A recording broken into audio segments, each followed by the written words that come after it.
ಎಲ್ಲರಿಗೂ ನಮಸ್ಕಾರ. ನನ್ನ ಯೂಟ್ಯೂಬ್ ಚಾನಲ್ಗೆ ಸ್ವಾಗತ. ಆತ್ಮೀಯರೇ ಮತ್ತು ವಿದ್ಯಾರ್ಥಿಗಳೇ, ನಾನು ಉಡುಪಿ ದೊಡ್ಡನಗುಡ್ಡೆಯ ವಾಸಂತಿ ಅಂಬಲ್ಪಾಡಿ. ವಿದ್ಯಾರ್ಥಿಗಳೇ ಹಾಗೂ ಆತ್ಮೀಯರೇ, ನೀವಿನ್ನೂ ನನ್ನ ಚಾನಲ್ಗೆ ಹೊಸಬರಾಗಿದ್ದಲ್ಲಿ ಮೊದಲು ಸಬ್ಸ್ಕ್ರೈಬ್ ಮಾಡುವುದನ್ನು ಮರೆಯದಿರಿ. ಹಾಗೆ ಒಂದು ಲೈಕ್ ಕೊಡಿ, ಕಮೆಂಟ್ ಮಾಡಿ ಮತ್ತು ನಿಮ್ಮ ಸ್ನೇಹಿತರಿಗೂ ಕೂಡ ಶೇರ್ ಮಾಡಿ. ಆತ್ಮೀಯ ವಿದ್ಯಾರ್ಥಿಗಳೇ, ಇಂದಿನ ವಿಡಿಯೋದಲ್ಲಿ ಜಿ.ಪಿ. ರಾಜರತ್ನಂ ಇವರು ಬರೆದ ಜ್ಞಾನದ ದೀಪ ಅನ್ನುವಂತಹ ಕವಿತೆಯ ಪ್ರಶ್ನೋತ್ತರವನ್ನು ಗಮನಿಸೋಣ. ಜಿ.ಪಿ. ರಾಜರತ್ನಂ ಇವರು 1908ರಲ್ಲಿ ಕ್ಲೋಸ್ಪೇಟೆ ಅಂದರೆ ಈಗಿನ ರಾಮನಗರದಲ್ಲಿ ಜನಿಸಿದರು. ಜಿ.ಪಿ. ರಾಜರತ್ನಂ ಇವರು ಚಿಕ್ಕಂದಿನಿಂದಲೇ ಸಾಹಿತ್ಯ ಸಂಗೀತಗಳ ಸವಿಯನ್ನು ಉಂಡು ಬೆಳೆದವರು. ಉಪಾಧ್ಯಾಯರಾಗಿ ವೃತ್ತಿ ಜೀವನವನ್ನು ಪ್ರಾರಂಭಿಸಿದಂತಹ ರಾಜರತ್ನಂ ವಿವಿಧ ಕ್ಷೇತ್ರಗಳಲ್ಲಿ ತಮ್ಮ ಕನ್ನಡ ಸೇವೆಯನ್ನು ಸಲ್ಲಿಸಿದವರು. ಕನ್ನಡ, ಸಂಸ್ಕೃತ, ಇಂಗ್ಲಿಷ್, ಪಾಳಿ, ಹಿಂದಿ, ಪ್ರಾಕೃತ, ತೆಲುಗು ಭಾಷೆಗಳಲ್ಲಿ ಪರಿಣತಿಯನ್ನು ಪಡೆದಂತಹ ರಾಜರತ್ನಂ ಅವರಿಗೆ 200ಕ್ಕೂ ಹೆಚ್ಚು ಕೃತಿಗಳನ್ನು ರಚಿಸಿದ ಕೀರ್ತಿ ಇದೆ. ಅವುಗಳಲ್ಲಿ ಕೆಲವೊಂದು ಕೃತಿಗಳನ್ನು ಈಗ ನಾವು ನೋಡೋಣ. ರತ್ನನ ಪದಗಳು, ನಾಗನ ಪದಗಳು ಇವು ರಾಜರತ್ನಂ ಅವರ ಪ್ರಮುಖ ಕವನ ಸಂಕಲನಗಳು. ಮಹಾಕವಿ ಪುರುಷ ಸರಸ್ವತಿ, ಗಂಡುಗೊಡಲಿ, ಶಕಾರನ ಸಾರೋಟು, ಮಹಾವೀರ, ದಮ್ಮಪದ, 10 ವರ್ಷ, ಕಂದನ ಕಾವ್ಯಮಾಲೆ ಇವು ರಾಜರತ್ನಂ ಇವರ ಕೆಲ ಪ್ರಮುಖ ಕೃತಿಗಳು. ಕೆನೆಹಾಲು, ತಾರೆ, ಚುಟುಕ ಇವು ಇವರ ಮಕ್ಕಳ ಸಾಹಿತ್ಯ ಕೃತಿಗಳು. ಸರಿ ವಿದ್ಯಾರ್ಥಿಗಳೇ, ಈಗ ಜ್ಞಾನದ ದೀಪ ಅನ್ನುವಂತಹ ಈ ಕವಿತೆಯ ಪ್ರಶ್ನೋತ್ತರಗಳನ್ನು ಗಮನಿಸೋಣ. ಮೊದಲಿಗೆ 8 ಅಂಕದ ಪ್ರಶ್ನೆ. 2 ಪ್ರಶ್ನೆಗಳಿವೆ, ನೋಡ್ಕೊಳ್ಳಿ. ಜ್ಞಾನ ಅಂದರೆ ಜ್ಞಾನ, ಸರಿಯಾಗಿ ನಿಮಗೆ ನಿಮ್ಮ ಲೆಕ್ಚರರ್ ಕೂಡ ಹೇಳಿರ್ತಾರೆ. ಜ್ಞಾನ. ಮೊದಲ ಪ್ರಶ್ನೆ ನೋಡಿ. ಜ್ಞಾನ ಸಂಪಾದನೆಗೆ ಮನುಷ್ಯ ಕಷ್ಟಪಡಬೇಕು ಎನ್ನುವ ನಿಲುವು ಕವನದಲ್ಲಿ ಹೇಗೆ ನಿರೂಪಿತವಾಗಿದೆ ವಿವರಿಸಿರಿ. 2ನೇ ಪ್ರಶ್ನೆ. ದೀಪ, ನೆರಳು, ಜ್ಞಾನದ ದೀಪ ಕವನದಲ್ಲಿ ಏನನ್ನು ಸಂಕೇತಿಸುತ್ತದೆ? ಜಿ.ಪಿ. ರಾಜರತ್ನಂ ಅವರ ಜ್ಞಾನದ ದೀಪ ಈ ಕವನದಲ್ಲಿ ಕವಿ ಜ್ಞಾನ ಅಥವಾ ಜ್ಞಾನವನ್ನು ದೀಪಕ್ಕೂ ಅಥವಾ ಬೆಳಕಿಗೂ ಹಾಗೂ ಕತ್ತಲೆ ಅಥವಾ ನೆರಳನ್ನು ಅಜ್ಞಾನಕ್ಕೂ ಹೋಲಿಸಿದ್ದಾರೆ. ಹೆಂಡ ಕುಡಿದವನ ಮೂಲಕ ಅಂದರೆ ಜ್ಞಾನದ ದೀಪ ಕವನದಲ್ಲಿ ಹೆಂಡ ಕುಡುಕನೊಬ್ಬನ ಸಹಜ ಶೈಲಿಯಲ್ಲಿ ಜ್ಞಾನದ ಮಹತ್ವವನ್ನು ಹೇಳಿದ್ದಾರೆ. ಹೆಂಡ ಕುಡಿದವನು ಕಂತೆ ಪುರಾಣ ಹಾಳು ಹರಟೆ ಇದ್ದದ್ದೇ. ಒಂದು ದಿನವಾದರೂ ಆತ ಸಾಚ ಮನುಷ್ಯನಾಗಿ ಇದ್ದದ್ದಿಲ್ಲ, ಸಾಚ ತಿಳಿದುಕೊಂಡದ್ದಿಲ್ಲ. ದಿನವೂ ಗೋಳು ಇದ್ದದ್ದೇ. ಒಂದು ದಿನವಾದರೂ ಮನುಷ್ಯ ಸಾಚನಾಗಿರಬೇಕು. ಇದು ಜ್ಞಾನದ ಪರಿ. ಕುಡಿದವನ ಕಂತೆ ಅಜ್ಞಾನದ ಪರಿ. ಈ ಗೋಳು ಒಂದು ದಿನವಾದರೂ ತಪ್ಪಿ ಮನುಷ್ಯ ಸಾಚ ನೆಲೆಗೆ ಅಥವಾ ಜ್ಞಾನದ ನೆಲೆಗೆ ಬರಬೇಕು ಎನ್ನುವುದು ಈ ಕವಿಯ ಇಚ್ಛೆ. ಬೀದಿ ದೀಪ ಇದ್ದಲ್ಲಿ ಇದ್ದ ಹಾಗೆಯೇ ಇರುತ್ತದೆ, ಅದೇನು ಚಲಿಸುವುದಿಲ್ಲ. ಅದರ ಬೆಳಕು ಬೇಕೆಂದರೆ ನಾವೇ ಅದರ ಬಳಿಗೆ ಹೋಗಬೇಕು. ಜ್ಞಾನ ಕೂಡ ಹಾಗೆಯೇ. ಜ್ಞಾನ ಬೇಕೆಂದರೆ ನಾವೇ ಅದರ ಬಳಿಗೆ ಹೋಗಬೇಕು, ಹೊರತು ಜ್ಞಾನ ನಮ್ಮ ಬಳಿಗೆ ಬರುವುದಿಲ್ಲ. ನೀನು ಜ್ಞಾನದ ಬಳಿಗೆ ಹೋದರೂ ಅಜ್ಞಾನದ ಕತ್ತಲೆ ನಮ್ಮ ಹಿಂದೆಯೇ ಬರುತ್ತಿರುತ್ತದೆ. ಅದು ಹೇಗೆಂದರೆ, ಬೆಳಕಿನ ಬಳಿಗೆ ಹೋದಾಗ ನೆರಳು ನಮ್ಮ ಕಾಲ ಕೆಳಗೆ ಬಂದ ಹಾಗೆ. ನಾವು ಕೇವಲ ಕತ್ತಲೆಯಲ್ಲಿ ನಡೆಯುತ್ತಿದ್ದರೆ ಕತ್ತಲೆಯೊಂದೇ ನಮ್ಮ ಜೊತೆಗಿರುತ್ತದೆ. ಅಂದರೆ ನಾವು ಜ್ಞಾನದ ಬಳಿಗೆ ಹೋಗದೆ ಅಜ್ಞಾನದಲ್ಲೇ ಉಳಿದರೆ ಅಜ್ಞಾನಿಯಾಗಿಯೇ ಇರಬೇಕಾಗುತ್ತದೆ.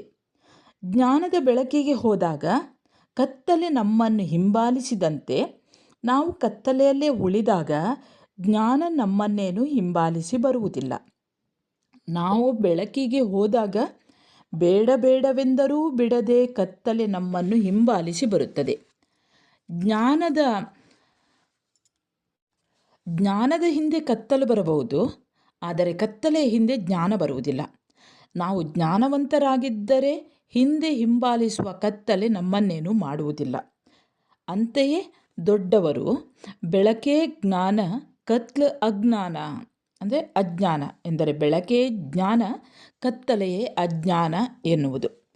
ಹಾಗಾಗಿ ನಮಗೆ ಜ್ಞಾನ ಬೇಕೇ ಬೇಕು ಎನ್ನುವಂತಿದ್ದರೆ ನಾವು ಕಷ್ಟಪಡಬೇಕು. ಹೀಗೆನ್ನುವ ದೊಡ್ಡವರ ಮಾತು ಅಜ್ಞಾನಕ್ಕೆ ಏನೂ ಪ್ರಯತ್ನ ಬೇಡ ಎನ್ನುವುದಾಯಿತು. ಅಜ್ಞಾನಕ್ಕೆ ನಾವು ಕಷ್ಟಪಡುವ ಅಗತ್ಯವೇ ಇಲ್ಲ. ನಾವು ಕಷ್ಟಪಟ್ಟು ಜ್ಞಾನಿ ಆಗದಿದ್ದರೆ ತೀರಿತು, ಅಜ್ಞಾನದಲ್ಲಿಯೇ ಇರುತ್ತೇವೆ. ಆದರೆ ಕೊನೆಗೊಂದು ಸಲ ಜ್ಞಾನಕ್ಕೆ ಅಜ್ಞಾನ ಶರಣು ಎನ್ನಲೇಬೇಕು. ಅದು ಹೇಗೆಂದರೆ, ದೀಪದ ಹತ್ತಿರಕ್ಕೆ ಬಂದರೆ ನೆರಳು ಅಥವಾ ಕತ್ತಲೆ ಕಾಲಿನ ಕೆಳಗೆ ಬಂದಂತೆ. ಜ್ಞಾನದ ನೆಲೆಗೆ ನಾವು ಬಂದದ್ದೇ ಆದರೆ ಅಜ್ಞಾನ ನಮ್ಮ ಕಾಲ ಕೆಳಗೆ ಇರುತ್ತದೆ.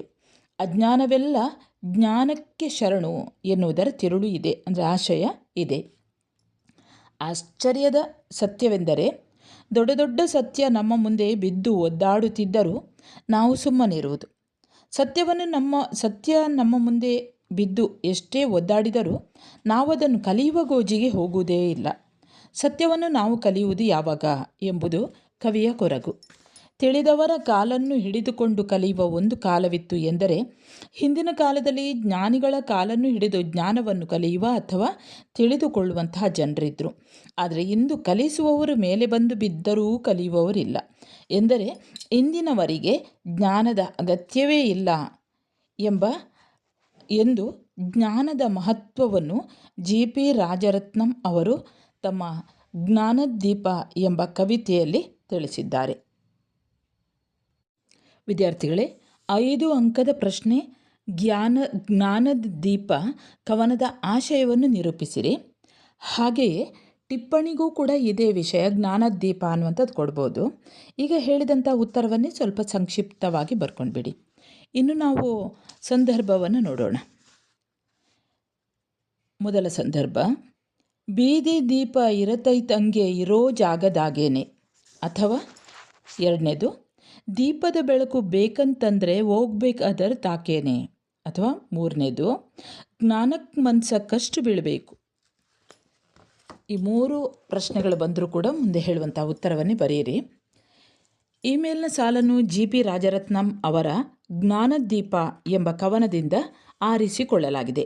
ಈ ಮಾತನ್ನು ಕವಿ ಹೇಳುತ್ತಾರೆ: ದೀಪ ಅಥವಾ ಬೆಳಕು ಜ್ಞಾನದ ಸಂಕೇತವಾದರೆ ನೆರಳು ಅಥವಾ ಕತ್ತಲೆ ಅಜ್ಞಾನದ ಸಂಕೇತ. ನಮಗೆ ಬೆಳಕು ಅಥವಾ ಜ್ಞಾನ ಬೇಕು ಅಂತ ಇದ್ದರೆ ಬೆಳಕು ಅಥವಾ ಜ್ಞಾನವಿರುವಲ್ಲಿಗೆ ನಾವು ಹೋಗಬೇಕು. ಬೆಳಕಿಗೆ ಪ್ರಯತ್ನ ಪಡುವುದು ಅತಿ ಅವಶ್ಯ, ಕತ್ತಲೆಗೆ ಪ್ರಯತ್ನ ಪಡಬೇಕಾಗಿಲ್ಲ. ಬೀದಿ ದೀಪ ಇರುವಲ್ಲಿಯೇ ಇರುತ್ತದೆಯೇ ಹೊರತು ಅದೇ ನಮ್ಮಲ್ಲಿಗೆ ಬರುವುದಿಲ್ಲ. ಬೆಳಕು ಬೇಕೆಂದರೆ ನಾವೇ ಅದರಲ್ಲಿಗೆ ಹೋಗಬೇಕು.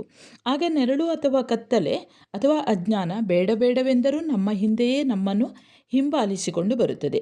ಹಾಗಾಗಿ ಬೆಳಕು ಅಥವಾ ಜ್ಞಾನ ಬೇಕು ಎಂದರೆ ಮನುಷ್ಯ ಪ್ರಯತ್ನ ಪಡಬೇಕು ಎಂದು ಹೇಳುವ ಸಂದರ್ಭದಲ್ಲಿ ಕವಿ ಈ ಮೇಲಂತೆ ಹೇಳುತ್ತಾರೆ. ಮುಂದಿನ ಪ್ರಶ್ನೆ ನೋಡಿ. ಅಜ್ಞಾನೆಲ್ಲ ಜ್ಞಾನಕ್ಕೆ ಶರಣು.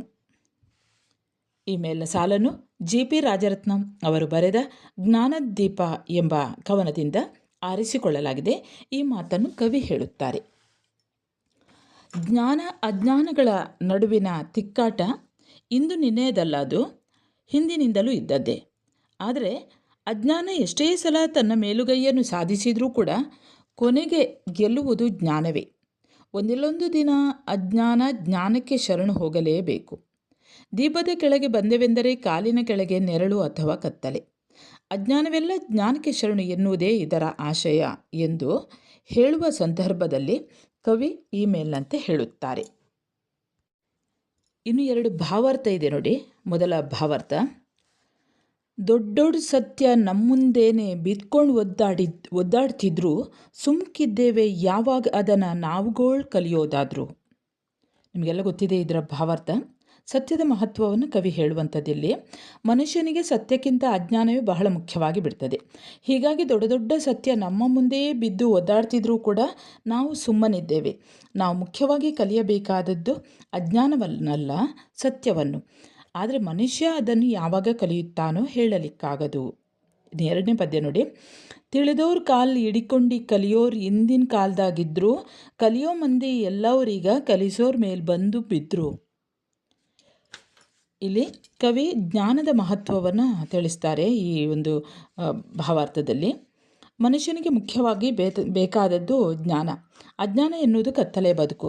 ಅದು ನಮ್ಮನ್ನು ಅಧೋಗತಿಗೆ ತಳ್ಳಿಬಿಡುತ್ತದೆ. ಆದರೆ ಜ್ಞಾನ ನಮ್ಮನ್ನು ಬದುಕಿನ ದಿಗಂತಕ್ಕೆ ಎತ್ತರಿಸುವುದಲ್ಲದೆ ನಮ್ಮನ್ನು ಪ್ರಜ್ಞಾವಂತರಾಗಿಯೂ ಬುದ್ಧಿವಂತರಾಗಿಯೂ ಮಾಡ್ತದೆ. ಹಾಗಾಗಿ ಹಿಂದಿನ ಕಾಲದವರು ತಿಳಿದವರ ಅಥವಾ ಜ್ಞಾನಿಗಳ ಕಾಲನ್ನು ಹಿಡಿದುಕೊಂಡು ಜ್ಞಾನವನ್ನು ಕಲಿತಾ ಇದ್ದರು. ಆದರೆ ಈಗಿನವರಿಗೆ ಈ ಜ್ಞಾನದ ಅಗತ್ಯವೇ ಇಲ್ಲ. ಅಂತೆ ಕಲಿಸುವವರ ಮೇಲೆ ಬಂದು ಬಿದ್ದರೂ ಕಲಿಯುವವರಿಲ್ಲ. ಇನ್ನು 1 ಅಂಕದ ಪ್ರಶ್ನೆ ನೋಡಿ. ಮೊದಲ ಪ್ರಶ್ನೆ, ಜ್ಞಾನದೀಪ ಕವನದ ಕರ್ತೃ ಯಾರು? ಉತ್ತರ GP ರಾಜರತ್ನಂ. 2ನೇ ಪ್ರಶ್ನೆ, ಜ್ಞಾನದೀಪ ಕವನದ ಆಶಯವೇನು? ಉತ್ತರ ಜ್ಞಾನದ ಮಹತ್ವವನ್ನು ಹೇಳುವುದು. 3ನೇ ಪ್ರಶ್ನೆ, ಒಂದು ದಿನವಾದರೂ ತಿಳಿದುಕೊಳ್ಳಬೇಕಾದದ್ದು ಏನು? ಉತ್ತರ ಸಾಚ ಅಂದರೆ ಜ್ಞಾನ. 4ನೇ ಪ್ರಶ್ನೆ, ದಿನನಿತ್ಯವೂ ಇದ್ದದ್ದು ಏನು? ಉತ್ತರ ಗೋಳು. 5ನೇ ಪ್ರಶ್ನೆ, ಪ್ರಯತ್ನದಿಂದ ಪಡೆಯಬೇಕಾದದ್ದು ಏನು? ಉತ್ತರ ಜ್ಞಾನ. 6ನೇ ಪ್ರಶ್ನೆ, ಜ್ಞಾನವನ್ನು ಯಾವುದಕ್ಕೆ ಹೋಲಿಸಲಾಗಿದೆ? ಉತ್ತರ ದೀಪ. 7ನೇ ಪ್ರಶ್ನೆ, ಬೇಡವೆಂದರೂ ಹಿಂಬಾಲಿಸಿ ಬರುವುದು ಏನು? ಉತ್ತರ ಕತ್ತಲೆ. 8ನೇ ಪ್ರಶ್ನೆ, ಕೊನೆಗೆ ಗೆಲ್ಲುವುದು ಏನು? ಉತ್ತರ ಜ್ಞಾನ. 9ನೇ ಪ್ರಶ್ನೆ, ಜನ ಯಾವುದಕ್ಕೆ ಪ್ರಯತ್ನಿಸ್ತಿಲ್ಲ? ಉತ್ತರ ಜ್ಞಾನ ಸತ್ಯಗಳಿಗೆ.